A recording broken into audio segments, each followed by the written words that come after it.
السلام عليكم ورحمة الله تعالى وبركاته، متابعي قناة سبورت المساكين. ملخص وأحداث مباراة نادي النصر الودية ضد نظيره نادي لويسيتانيو في المباراة الودية التي جمعت الفريقين ضمن الاستعداد للموسم القادم، موسم 2024-2025.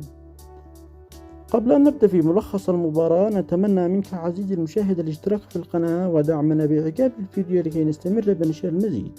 والمباراة أقيمت اليوم عند الساعة 7:15 مساء بتوقيت مكة المكرمة، وكانت مغلقة إعلاميا وبدون حضور جماهيري.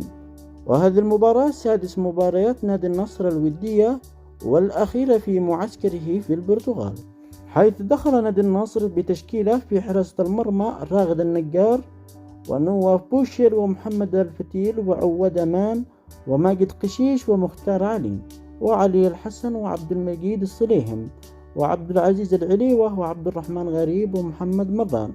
هذه هي التشكيلة التي بدأ فيها نادي النصر مباراته الودية، حيث أن المباراة انتهى الشوط الأول بالتعادل السلبي 0-0. وغير نادي النصر بعض اللاعبين في الشوط الأول، دخول عبد الإله العامري وأيمن يحيى وسعد حقوي ومشاري النمر، وخروج ماجد قشيش وعبد العزيز العليوة وعبد الرحمن غريب ومحمد مران. وأجرى نادي النصر تبديلات في الدقيقة 65، دخول أمين بخاري وعبد الله الخيبري وسامي النقعي وساديو ماني.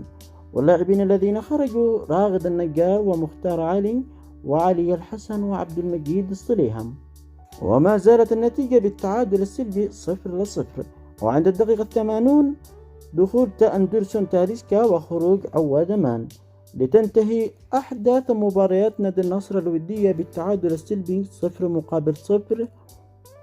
وسوف يلعب نادي النصر الودية الأخرى في معسكره في المرحلة الثانية في ماريبيا في أسبانيا. وصلنا إلى النهاية، نشكركم على المشاهدة، دمتم في